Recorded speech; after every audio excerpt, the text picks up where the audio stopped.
नमस्ते दोस्तों।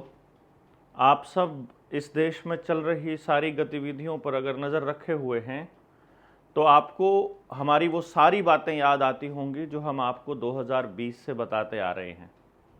2020 मैंने इसलिए इस्तेमाल किया शब्द 2019-20 क्योंकि उस टाइम पे लॉकडाउन लगा था, तो हम गांव-गांव जाकर बताने की पोजीशन में नहीं थे। तो एक आइडिया निकाला था कि क्यों ना इस मुद्दे के ऊपर वीडियोस बनाई जाए। हालांकि इन मुद्दों पर हम पहले भी बोलते रहे हैं और जैसे ही चीज़ों को एक दूसरे के साथ कनेक्ट करने का मौका मिला, हमने सबको बताने की कोशिश की। खेती के तीनों कानूनों से लेकर के और आज तक चल रहे सारे हालात तक, चाहे अभी भारतीय न्याय संहिता पे जो प्रोविजंस डाले गए हैं, इसके बारे में यदि आपने देखा हो तो हमने बहुत पहले कुछ टीवी चैनल्स पे कुछ इंटरव्यूज़ दिए थे यूट्यूबर्स को। लेकिन लोगों को क्या लगता है कि शायद उस वक्त उनको अपने सामने वो चीज़ें होती नज़र नहीं आ रही, तो वो जैसे कबूतर आंख मूंद लेता है बिल्ली को देख करके, तो उसे लगता है कि बिल्ली चली गई। ऐसे ही उनके साथ नहीं हो रहा है तो उनको लगता है कि किसी के साथ भी नहीं हो रहा है। पुलिस स्टेट बनाने की तैयारी चल रही है, डिस्टोपियन स्टेट बनाने की तैयारी चल रही है इस न्यू वर्ल्ड ऑर्डर के तहत। ये बात हम आपको बहुत पहले से बताते आ रहे हैं, बट अब तो कानूनी रूप से इन्होंने इस पूरी के पूरे सिस्टम को बना दिया है, एक जाल बना दिया है। और जिसमें कोई भी इंसान यदि अकेला होकर के लड़ता है और वो सत्ता का, प्रशासन का, सरकार का विरोध करता है या उसकी नीतियों को जनता के सामने लेकर आता है, या जो सरकार के एक्सपर्ट्स जो ओपिनियन बनाना चाहते हैं उस ओपिनियन के खिलाफ बोलने की कोशिश करता है, तो उसको रगड़ने का पूरा इंतजाम इन्होंने भारतीय न्याय संहिता में कर दिया है। होता क्या है कि जैसे अयोध्या में हुआ, वाराणसी में हुआ, यूपी में हुआ, लखनऊ में हुआ, कि कुछ लोग धर्म के आधार पर देश को बंटते हुए देख रहे थे और उस वक्त वो खुश हो रहे थे। जब किसी को एनकाउंटर में मारा जा रहा था क्योंकि वो किसी दूसरी जाति या दूसरे धर्म का था या दूसरी पॉलिटिकल पार्टी का गुंडा था, तो आपको लग रहा था कि आप बड़े खुश हैं। जब उनके घरों पर बुलडोजर चलाया जा रहा था, जब उनके घर तोड़े जा रहे थे, तो आपको लग रहा था कि इनके घर तो टूटने ही चाहिए। लेकिन फिर वो जो पंजा है, वो फिर पीला पंजा आपकी दुकान तक और आपके मकान तक आया, तो आपको सरकार में कमियां दिखने शुरू हुई। और ज़्यादा से ज़्यादा क्या हुआ कि अयोध्या हरा दिया, बद्रीनाथ में हरा दिया, जितने भी धाम थे वहाँ हरा दिया। और लोगों ने एक मैसेज दिया और दूसरी पार्टियों ने इसको बड़ा प्रचारित किया कि धर्म के आधार पर चली हुई राजनीति को लोगों ने नकार दिया। पर ये सारा का सारा प्लानिंग के साथ होता है, ये हम आपको बहुत पहले से बताते आ रहे हैं। कौन जीतेगा, कौन हारेगा, क्या होगा, सब कुछ खेल इनके हाथों में है और हम लोग एक कठपुतली की तरह चल रहे हैं, क्योंकि हमने अपने आप को सरेंडर कर दिया है उस कागज़ के टुकड़े के लिए जिसको हम धन समझते हैं, पैसा बोलते हैं, और इनके लिए वो केवल पेपर का टुकड़ा है। और इसीलिए उसके बदले में ये आपकी ज़मीन चाहते हैं किसी भी कीमत पर। अब आपने बहुत पहले भी सुना होगा, कुछ लोग हमसे पूछते होते थे ये ऐसा क्यों करना चाहते हैं, कोई किसी देश में क्यों लोगों को मारेगा, क्यों किसी को गुलाम बनाएगा। ये तो फिर 1947 से पहले यहाँ अंग्रेज़ों ने हमारे को क्यों गुलाम बना के रखा हुआ था। वो अपना तंत्र चाहते हैं, अपने हिसाब से चलाना चाहते हैं, और वो हम लोग नहीं, जो नहीं चल रहे हैं वो बगावती हैं, और जो बगावती हैं उनको रगड़ने के लिए ही आईपीसी और ये कानून सब कुछ पुलिस लेकर के आए थे। उससे पहले पुलिस की ज़रूरत नहीं थी, और हमारे समाज में आज भी पुलिस की ज़रूरत नहीं है यदि इनका फैलाया हुआ कचरा ना हो। जितने चोर हैं ये इनके साथी हैं, ड्रग डीलर्स हैं ये इनके साथी हैं, पूरा का पूरा जितने आतंकी हैं ये इनके ही प्रमोट किए हुए हैं, अंडरवर्ल्ड इन्हीं का चलाया हुआ है, जितने भी हिस्ट्री शीटर्स हैं वो इन्हीं की संरक्षण पे है, जितनी गुंडागर्दी की जो पाठशालाएं चलती हैं वो सब के सब इसी सिस्टम की बनाई हुई हैं। और ये सिस्टम उनको पालता है क्योंकि उन्हीं के बहाने आम नागरिकों के अधिकारों को कुचला जाता है। जैसे कहीं पर भी एक बम फोड़ दिया तो सीसीटीवी कैमरा लगाने का आदेश जब देगी सरकार या कोई भी अधिकारी, तो कोई मना नहीं करेगा। आपकी दुकान में लगे सीसीटीवी कैमरा का खर्चा आपने किया है, इंटरनेट का खर्चा आप दे रहे हो, लेकिन सरकार उसका एक्सेस चाहेगी, आप मना नहीं कर पाएंगे। गाँव में सीसीटीवी कैमराज, अभी कुछ लोग, कुछ सरपंच बड़े अपने आप को प्रगतिवादी बताते हैं और गाँव के अंदर सीसीटीवी कैमरे लगा दिए हैं गाँव के पैसे की लोगों की मदद से, लोगों के सहयोग से, और बाद में उसका एक्सेस सरकार ले लेगी तो वो उनका हो जाएगा। जैसे आपने अपने गांव की ज़मीन को छोड़ा था कभी किसी वक्त अपने बच्चों की पढ़ाई के लिए, स्कूल बनाने के वास्ते, आज वो स्कूल सरकार ने कब्जा कर लिए हैं।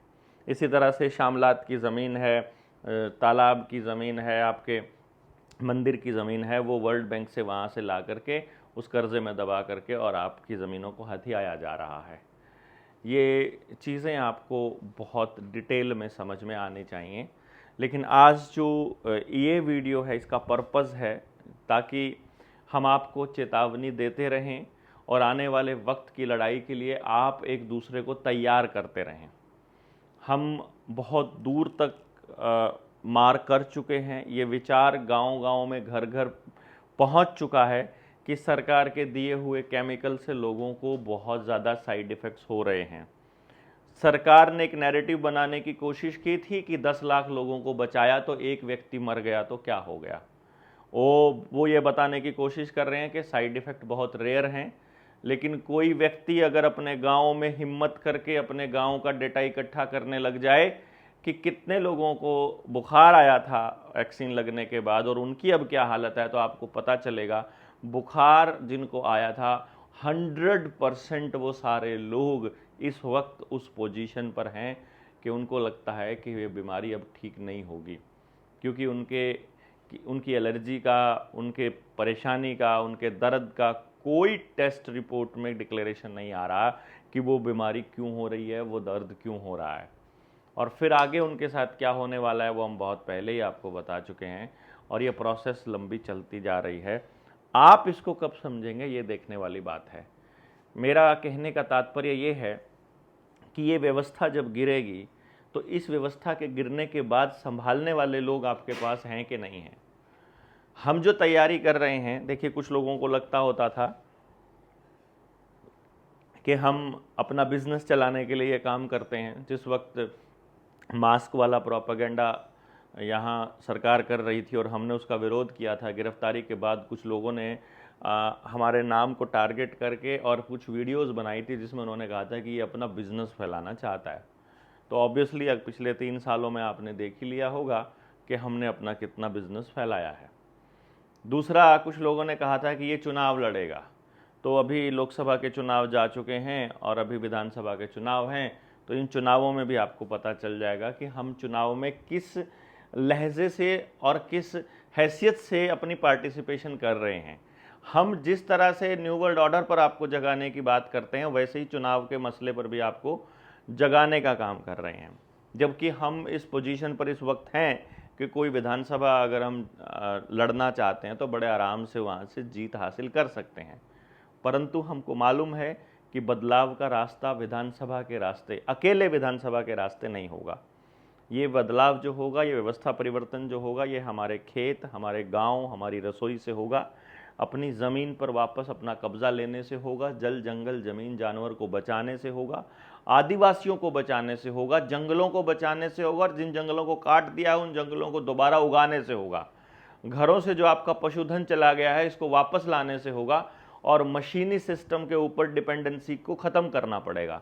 टेक्नोलॉजी के ऊपर डिपेंडेंसी, हम ये नहीं कहते हैं कि टेक्नोलॉजी बहुत बुरी चीज़ है, हालांकि वो बहुत बुरी चीज़ है क्योंकि उसका सारा लाभ उसको बनाने वाले व्यक्ति के पास जाता है।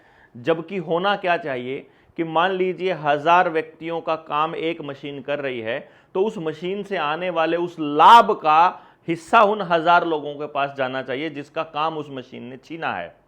लेकिन ये नहीं हो रहा है। जिसने मशीन बनाई है उसके पास जाता है उसका पेटेंट का पैसा, फिर जो उसका मेंटेनेंस कर रहा है वो कंपनी कमा रही है उसके मेंटेनेंस के नाम पर, और उद्योगपति कमा रहा है उस मशीन से आने वाले लाभ को। और इस तरह से जो गरीब है और गरीब होता जा रहा है और अमीर है वो और अमीर होता जा रहा है। यही काम बैंकिंग सेक्टर कर रहा है। तो ये पूरी व्यवस्था को ध्वस्त होना ही है। इसको या तो आप करेंगे या हम करेंगे, या कोई क्रांति का ड्रामा करके वो लोग करेंगे। मतलब वो लोग कौन? जो वर्ल्ड इकोनॉमिक फोरम पूरा गेम को कर रही है, जो एजेंडा 2030 को लागू करना चाहती है, उन लोगों के इस प्लानिंग का हिस्सा है ये। आपने अगर दावोस में चल रही, जो स्विट्ज़रलैंड में आपने पिछले सर्दियों में जो मीटिंग चली थी, उस मीटिंग में उस पूरे के पूरे से अगर उस पूरे घटनाक्रम को आपने ध्यान से सुना हो और उन मीटिंग्स को ऑनलाइन पड़ी हुई हैं, उनको अगर आप आज सुन लेते हैं तो आपको उनका पूरा प्रोग्राम समझ में आ जाएगा। फिर भी कुछ चीज़ें जो आपको ध्यान में रखनी है, जब भी टेलीविज़न पर आपके साथ हो रहा हो, इन चीज़ों के ऊपर कोई बात हो रही हो, या फिर जब अखबारों में ऐसी कोई खबर छप रही हो, तो आपको पता चले कि ये उसी प्रोग्राम का हिस्सा है। इसमें जो आजकल यूपी के अंदर चला हुआ है कि वो दुकानों के ऊपर नाम लिखवा रहे हैं, मतलब उन लोगों ने अल कबीर के ऊपर, अल कबीर देखो ना, एक बीफ की एक्सपोर्ट कंपनी है, ये समझ लीजिए, मुझे लगता है वो भारत की सबसे बड़ी बीफ एक्सपोर्ट कंपनियों में से एक होगी। उस फर्म का जो मालिक है वो भाजपा का विधायक रहा है। उस फर्म के मालिक सारे के सारे, उसके नहीं बल्कि सारी बीफ कंपनियां जो टॉप की हैं पूरे इंडिया में, उनके मालिक 80% मालिक जो हैं वो हिंदू ही हैं, हिंदू मतलब बिरादरी से आते हैं। और बदनाम किया जा रहा है मुसलमानों को कि उनके लोग हैं, और इसलिए उस दुकान का नाम भी वो लोग उन्हीं के नाम पर रखते हैं। ये पूरा का पूरा जो आपके दिमाग के अंदर, मैं इसको क्यों, मैंने इस पॉइंट को सामने क्यों लेकर के आया, क्योंकि आपको जैसे असली समस्या ना दिखाई दे तो आपको एक समस्या दिखाई जा रही है कि वो समस्या का कारण या तो ये दूसरी जात वाला है, या ये दूसरे धर्म वाला है, या ये जनसंख्या है, जबकि रियलिटी है आपका चुप रहना और आपका चीज़ों को एक 360 डिग्री एंगल से ना देख पाना। और इसीलिए मैं आपको बता रहा हूं कि इस प्रोपेगेंडा से आपको बचना है। तो जब भी इस तरह के हालात बनाए जा रहा हूं जहां एक्सट्रीमिस्ट जो हैं, एक्सट्रीमिस्ट मतलब जो बिल्कुल कट्टरवादी ताकतें, वो कोई से भी जात धर्म का आदमी हो, जब वो निकलता है उसके लिए पूरा खेल चलता है। जैसे अभी पलवल, फरीदाबाद, नूह का एरिया जो है, जितना भी अरावली का क्षेत्र है, वहां पर पैरामिलिट्री की फोर्सेस खड़ी करके रखी गई हैं, ताकि जितने भी लोग वहां से गुजरें वो जब उस फोर्स को देखें तो उनके दिमाग में स्ट्राइक करे कि देश में दंगे होने वाले हैं, और मेंटली वो उसके लिए तैयार हो सके।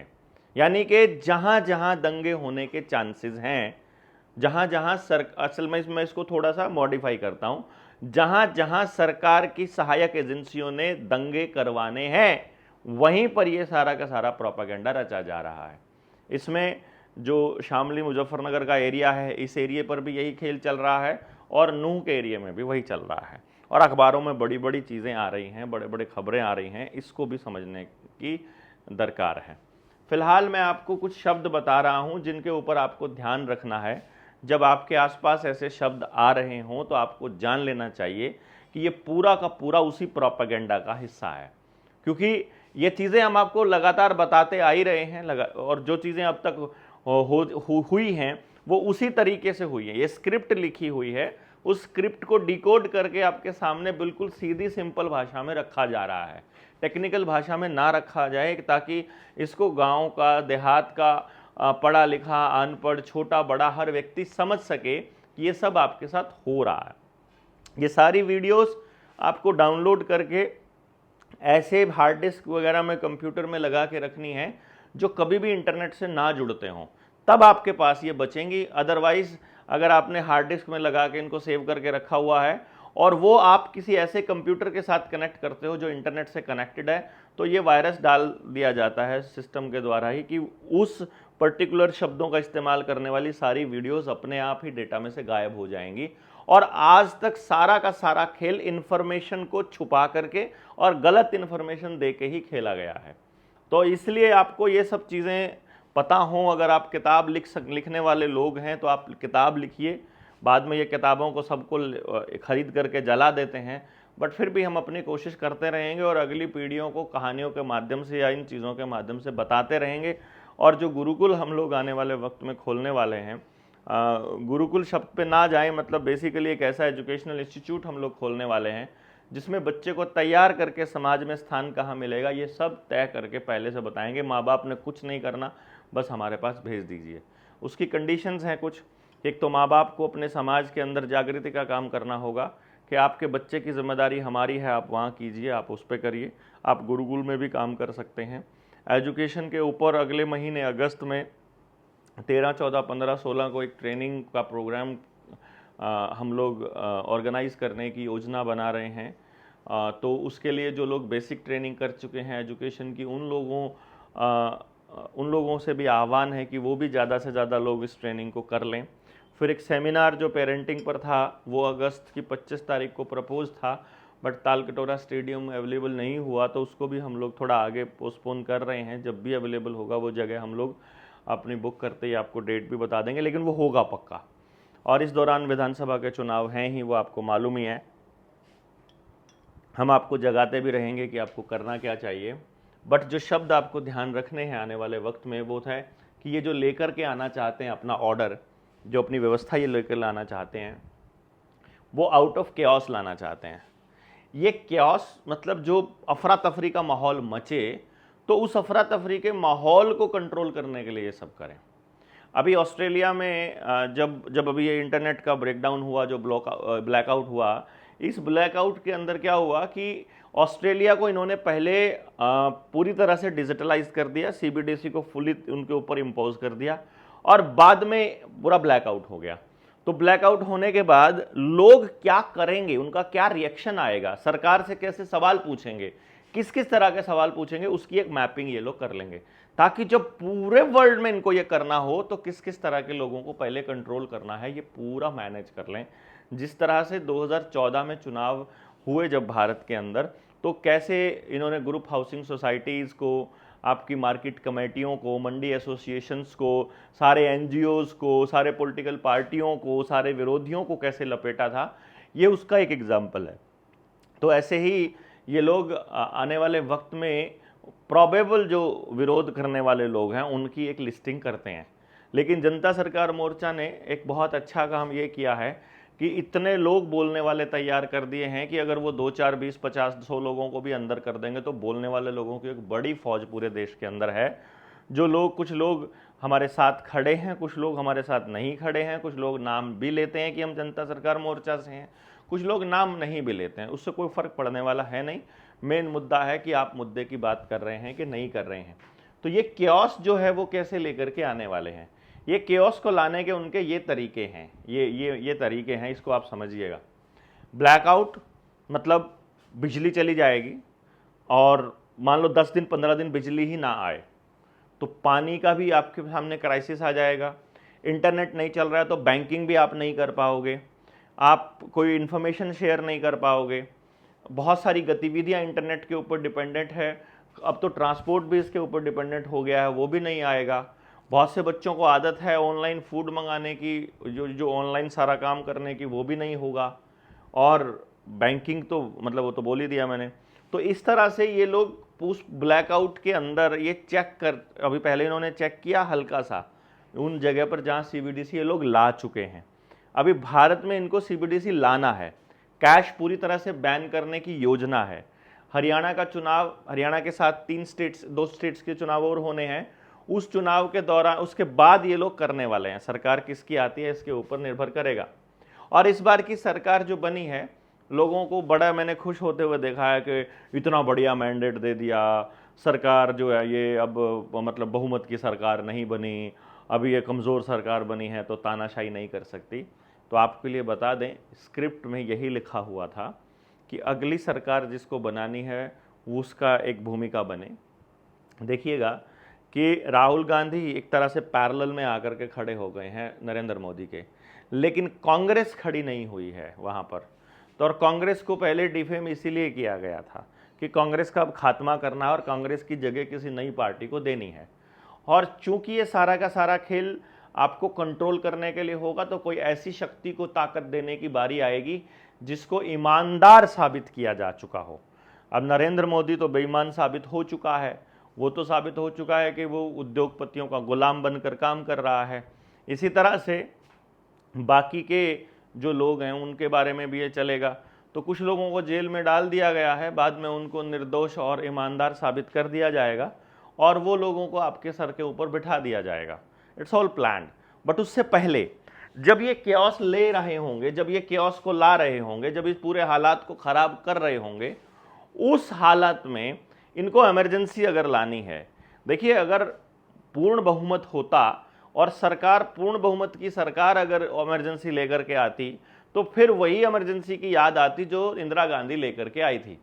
परंतु ऐसे हालात ना पैदा हों और देश के अंदर जो गुस्सा है वो फिर से विद्रोह के रूप में ना फूटे, इसलिए गेम प्लान ये खेला गया कि इंडिया गठबंधन से नीतीश कुमार को इधर लाया गया एनडीए गठबंधन में, और अब एनडीए के अंदर नीतीश कुमार और चंद्रबाबू नायडू की मदद से सरकार बना दी गई। अब ये बैसाखियों पर चलने वाली सरकार है। ऐसा हो ही नहीं सकता कि चंद्रबाबू नायडू और नीतीश कुमार कोई शर्त ना रखें, ये उनके आदत में शामिल है ही नहीं। लेकिन उन्होंने नहीं रखी, इसका मतलब है कि चाबी कहीं और से घुमाई जा रही है, इसका मतलब है कहीं और से भरा जा रहा है उनके अंदर ये सारा का सारा ज्ञान। और अब जब 6 महीने तक तो वैसे ही नहीं गिर सकती सरकार, और 6 महीने के बाद जब भी इनको इस पूरे के पूरे गेम प्लान को अमली जामा पहनाना होगा, उस वक्त एक पार्टी अपना समर्थन वापस ले लेगी और सरकार गिर जाएगी। सरकार के गिरने के बाद मतलब राष्ट्रपति शासन लागू होगा, और राष्ट्रपति शासन लागू होने का मतलब है आर्मी का रूल लागू होना। उसी दौरान, मतलब आप टाइमिंग देखिएगा, इस खेल को बहुत गौर से समझना है आपको। टाइमिंग क्या है, 2020 में नितिन गडकरी ने बोला था कि हम लोग पेट्रोल डीजल बैन करने वाले हैं। अब सरकार बैन कर देगी तो गड़बड़ हो जाएगी, तो वहां जो तेल जहां से आता है वहां पर कोई हवाई हमला हो जाए, वहां तेल के कुओं पे अटैक हो जाए, वहां उस देश के अंदर कोई क्राइसिस आ जाए और उसकी खबरें यहां टीवी में चलने लग जाएं, तो जो पेट्रोल डीजल की किल्लत होगी उस पर आप कुछ बोल ही नहीं पाएंगे कि पेट्रोल डीजल तो भाई वहां से आता है, अभी हमारे पास तो है नहीं है, तो अब हम नहीं चला सकते हैं, तो आपको इथेनॉल के लिए यहाँ कबाड़ खाना खोलना पड़ेगा, आपको यहाँ ये सब कचरा प्रबंधन पे चलना पड़ेगा, हाइड्रोजन की कारें चलानी पड़ेंगी, इलेक्ट्रिक गाड़ियाँ चलानी पड़ेंगी, और तुम पेट्रोल डीजल की गाड़ियों को तुमको बैन करना पड़ेगा, इनको डंप करना पड़ेगा। ये सारा का सारा ऑलरेडी स्क्रिप्ट में लिखा जा चुका है। तो उसी दौरान जब देश के अंदर ऐसे हालात पैदा हों और केओस का माहौल बने और दुनिया के पूरी दुनिया में चल रहे लोग जो समझते हैं इस पूरे खेल को, सरकार के सामने जब खड़े हो जाएं, तो उन खड़े हुए लोगों को गोली आर्मी और पुलिस नहीं मार सकती, क्योंकि वो लोग लंबे समय से इनके साथ टच में है। तो उसके लिए इन्होंने आरएसएस के बहुत से बच्चों को भर्ती किया था आर्मी में अग्निवीर के नाम पर। उनके 4 साल भी 2024 में ही पूरे हो रहे हैं। तो अब आपको इस पूरे के पूरे खेल को समझ में आएगा कि अब वो अग्निवीर बाहर आने वाले हैं। या तो उनको अडानी जो साइलोज के बाहर बिठाएगा, जब आप अनाज की किल्लत होने लगेगी, उस अनाज की किल्लत में आप कहाँ जाएंगे? उस अनाज के लिए आपको इन्हीं गोदामों में जाना पड़ा, क्योंकि एफसीआई के पास अब गोदाम में अनाज नहीं है। सरकार बोल देगी एफसीआई के पास तो अनाज नहीं है, और जो कंपनी है जिसके पास अनाज है उसको एक्सपोर्ट का ऑर्डर मिला हुआ है चाइना से, अमेरिका से, इंग्लैंड से, उसको वहां भेजना है, वो नहीं दे रहा है, तो मैं सरकार जबरदस्ती नहीं कर सकती, ऐसे कानून है। तो फिर अब आपके पास अनाज कहाँ है, रोटी कहाँ से खाएंगे? तो जो बांग्लादेश में हालत हुई थी, जो श्रीलंका में जो हालत हुई थी, वही हालत दोबारा से आपके साथ होने लगेगी, नहीं होगी, इसकी गारंटी कौन दे रहा है? कोई भी नहीं दे रहा है। और समाज इसके अंदर सोया हुआ है, उसको लग रहा है कि सब कुछ ऐसे ही होगा। फिर हीट वेव का जिस तरह से इन्होंने प्रोपेगेंडा चलाया हुआ है, उसका नज़ारा आपको मिलेगा कि आजकल जो धान में पानी जितना चाहिए होता है, उतना पानी आज किसान के खेत में पानी अवेलेबल नहीं है। तो पानी खड़ा ही नहीं हो रहा है। रात को पानी भरा है, सुबह देखेंगे तो साफ मिलेगा, बिल्कुल गायब मिल रहा है 10-11 बजे तक। तो सूखा पूरी फसल है, और ये कैसा बीज दिया है कंपनियों ने, किस तरह पैदावार होगी, ये तो वक्त बता ही देगा आपको। लेकिन एक पक्का एक सिचुएशन आने वाली है कि आपके सामने क्राइसिस आएगा, एनर्जी का भी, यानी कि आपको बिजली की भी किल्लत पड़ेगी, फूड का भी, फूड में आपको रसोई गैस की भी दिक्कत आने वाली है। आपके पास जंगल नहीं है, डंगर नहीं है, गोश्त लाकड़ी नहीं है, आपको इसका इंतज़ाम अल्टरनेट पहले बना के रखना पड़ेगा, पहले से बना के रखना पड़ेगा। आप लोग बचत करके रखते हैं घर के अंदर कि इमरजेंसी में ज़रूरत पड़ेगी तो काम आ जाएगा। बहुत से परिवारों को उस इमरजेंसी के फंड की कभी ज़रूरत पड़ती नहीं है, पर यदि आ जाए तो उसके लिए आपको ये अरेंजमेंट्स करने पड़ेंगे कि आपके पास कम से कम 2 साल का अनाज हो, ईंधन हो उसको जलाने के लिए। अगर नहीं है तो इसकी तैयारियां चालू कर दीजिए कि बिना सरकार की सहायता के, बिना पैसे के, समाज की मदद से, बिना बिजली के, बिना इंटरनेट के, बिना मोबाइल के भी क्या आप सर्वाइव कर सकते हैं, इस बात की प्रैक्टिस करना शुरू कर दिए। बेशक आप 1 हफ्ता प्रैक्टिस कीजिए इसकी, वह हफ्ते में 1 दिन कर लीजिए, आप 2 दिन कर लीजिए, फिर एक्सटेंड करके देखिए कि कितनी देर तक आप इसके बिना काम चला लेते हैं। ट्रांसपोर्टेशन की भी बड़ी दिक्कत आएगी, क्योंकि पेट्रोल डीजल नहीं होगा तो आप ट्रांसपोर्टेशन कैसे करोगे एक दूसरी जगह से दूसरी जगह। और इन्होंने काम इस तरह से बांट दिया है कि आपको एक जगह पर आपको काम मिल ही नहीं रहा है। इस गांव के आदमी को काम दूसरे गांव में मिल रहा है और दूसरे गांव का आदमी यहाँ आकर के काम कर रहा है। ये बड़ी विडंबना है। यही काम स्टेट्स में हो रहा है, यही काम कंट्रीज में हो रहा है। फिर बैंकिंग के अंदर भी ये सब आप चेक कर ही चुके हो। बैंकिंग का आपका सारा पैसा उड़ने वाला, ये हम आपको बहुत पहले से बता ही रहे हैं। कब तक आपको समझ में आएगा, ये कब तक करेंगे, ये समय पे पता लग जाएगा। पानी की किल्लत के बारे में ऑलरेडी सरकारें पूरा खुल के आपको बोल रही हैं कि हम आपको पानी के नाम पर दबोचने वाले हैं। और पानी तो ऑलरेडी फ्यूल के तौर पे पेटेंट हो चुका है। तो सरकारों का, और इवन वर्ल्ड इकोनॉमिक फोरम ने भी डिक्लेयर किया था पिछले साल, नरेंद्र मोदी को डांट पड़ी थी कि तुमने इंडिया में पानी की राशनिंग क्यों शुरू नहीं की है। और अभी चंडीगढ़ के अंदर इन्होंने एक पास कर दिया है, एक नियम पास कर दिया एडमिनिस्ट्रेटर ने कि जो पानी अगर प्राइवेट एजेंसीज को अगर हम दे रहे हैं तो अपना खर्चा निकालने के लिए पानी के रेट बढ़ा सकती हैं। तो बहुत जल्दी पीने के पानी के रेट, मैं आपको ये बता रहा हूँ, जीवन जीने के लिए सबसे आवश्यक चीज़ों के रेट जब कंपनियों के हाथ में हो जाएंगे तो क्या हालत होगी, इसका अंदाज़ा लगाना मेरे ख्याल से बहुत आसान है। क्लाइमेट के नाम पर भी ड्रामा पूरे देश के, पूरी दुनिया के अंदर चल ही रहा है। मतलब मैं आपको एक बात बताता हूँ, सिर्फ एक बार एक कैलकुलेशन करके देख लीजिए, अगर आपको समझ में आए तो। आपका बच्चा गांव के स्कूल में पढ़े, आपके बच्चे को गांव के आसपास ही नौकरी करने को मिले, और आप मशीनों का कम से कम इस्तेमाल करके आप मांसपेशीय ऊर्जा का इस्तेमाल करने लग जाओ, तो आप बता दो पोल्यूशन कहाँ पे रहेगा, क्लाइमेट कहाँ पे क्लाइमेट चेंज कहाँ पे रहेगा। और अगर आप मांसपेशीय ऊर्जा का इस्तेमाल करते हो तो फिर बिजली नहीं भी होगी, एसी नहीं भी होगा, पेड़ की छाँव में भी अगर आप लेट जाओगे तो भी नींद आ जाती है। बट जब समझ में आएगी तब आएगी। राजनीतिक अस्थिरता पे मैं आपको पहले ही बोल चुका हूँ, अभी बता चुका हूँ। जितने भी आतंकी हमले हैं, जितने भी कंट्रोल्ड राइट, जो ये पूरी तरह से कंट्रोल्ड जितने दंगे होते हैं, और जो विश्व युद्ध जैसा जो गेम है, ये सारा का सारा उसी ताकत के इशारे पर खेला जाता है। आपको ये बात समझ में कब आने वाली है, ये बहुत चिंता का विषय है हमारे लिए। लेकिन हम तब तक, जब तक ये हालात आपके सामने पैदा ना हो जाएं और आप मजबूर ना हो जाएं इनके आगे सरेंडर करने के लिए, तब तक हम अपनी ताकत को अर्जित करने में अपनी ऊर्जा लगा रहे हैं। और इसमें हमको अब ज़रूरत पड़ने वाली है योद्धाओं की, जो गांव-गांव जा कर के पूरे समाज को जगाने का काम करें। और आप चाहे गुरुकुल की बात हो, वर्मा जी की करेंसी पर आने वाली किताब की बात हो, आज मतलब मैं बात कर रहा हूँ, आज कितनी तारीख है, 22 जुलाई को आज मैं आपको बता रहा हूँ कि आज किताब लगभग कंप्लीट हो चुकी है, और अगले हफ्ते तक हम लोग इसकी प्रिंटिंग पे लगा देंगे इसको। फिर पेरेंटिंग की किताब, फिर सेमिनार, और सारे कामों के लिए हमको फंड्स की ज़रूरत पड़ने वाली है। हमारे पास कोई पैसा नहीं है, हम ऑलरेडी माइनस में चल रहे हैं। तो फंड्स के लिए मैं एक अलग से डेडिकेटेड वीडियो बना दूंगा, जिसमें हम आपसे QR कोड शेयर कर लेंगे। एक नया अकाउंट हमने बनाया है सोसाइटी का, जिसके अंदर मतलब जागरूक जन समाज करके हमने एक जागरूक समाज मंच करके एक सोसाइटी बनाई है, जिसमें हम इस किताब और सेमिनार के लिए फंड्स इकट्ठा करेंगे, ताकि पारदर्शिता बनी रहे कि ये इस पर्पज़ के लिए पैसा आया है। और पिछले जो एक्सपेंसेस हैं उसके लिए हमारे क्रेडिट कार्ड की लिमिट कंप्लीट हो चुकी है, कार्ड बंद होने वाला है, तो उसके लिए भी हम लोग आपको मेंशन करेंगे कि आप हमारी कुछ मदद करें, कि समाज का काम समाज के ही पैसे से हो, तो मुझे लगता है ज़्यादा बेहतर रहता है। बट इन केस हम तो लगे ही रहेंगे, जैसा भी होगा, जो भी हालात होंगे हमारा, तो हमें तो ये मालूम है कि ये सब चीज़ें तो सब जाने के बाद भी अगर हम जगाने में कुछ लोगों को कामयाब हो जाते हैं तो हमारी मेहनत सफल होगी। बट फिर भी आप अपने को बचा कर रखिए। एक व्यक्ति के पास अपने कम से कम 50 लोगों की टीम होनी चाहिए जो उसी की सोच की हो।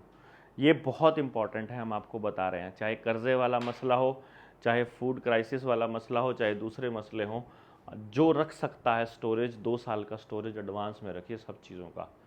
वो समय हो सकता है ना आए, और हम चाहते हैं कि वो ना आए, पर यदि आ गया तो, क्योंकि 2030 तक का समय क्रूशियल समय है, सारी चीज़ें शिफ्ट हो रही हैं, पूरी दुनिया के अंदर ये बवाल मचने वाला है। और इस बवाल से केवल वो ही व्यक्ति बच पाएंगे जो जागृत होंगे, जो लालच और डर से मुक्त होंगे, जिनको कुछ नहीं चाहिए, शांति, प्रेम और इस अपने होने के अर्थ के अलावा। बाकी किस कहाँ तक पहुँचेंगे, क्या कर पाएंगे, ये तो समय बताएगा। आप सब लोग जागते रहिए।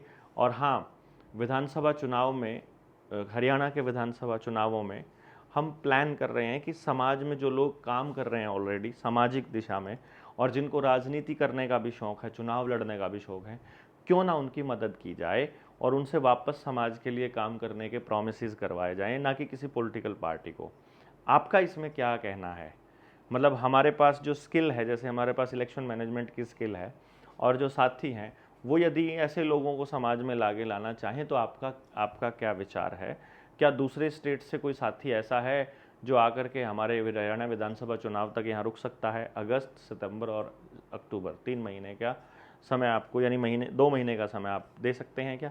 कोई 15 दिन का, कोई 10 दिन का, कोई 5 दिन का, जैसा भी हो, यदि आप दे सकते हैं और हमें लगता है कि हमारे पास इतने मैन पावर है कि इतने लोग आकर के इसको संभाल लेंगे, तो हम कोई ना कोई रिस्पॉन्सिबिलिटी भी ले लेंगे कि हम इस व्यक्ति को, समाज के इस व्यक्ति को वहाँ तक, विधानसभा या तक पहुँचाएँ, ताकि हम लोग की आवाज़ ये लोग उठाएँ। बट अगर नहीं होता है तो नहीं, क्योंकि समाज का काम है, समाज नहीं जाग रहा है तो कोई बात नहीं, हम अपना काम ईमानदारी से करे जा रहे हैं, यही हम कर सकते हैं, इसके अलावा हम कुछ और नहीं कर सकते हैं। तो आप सब लोग बने रहिए, एक दूसरे के साथ जुड़े रहिए, ज़्यादा से ज़्यादा लोगों को जोड़िए। एक व्यक्ति के पास कम से कम 50 परिवारों का एक संगठन हो, तभी हम लोग बच सकते हैं। और जब हम एक दूसरे के साथ में जब इस पूरे मिशन को आगे बढ़ाएंगे, तो ही मानवता के लिए कुछ अगला कदम कर सकते हैं। आप सब लोग जुड़े, शेयर कीजिए, ज़्यादा लोगों तक पहुँचाइए। बहुत बहुत धन्यवाद। जय हिंद, जय भारत।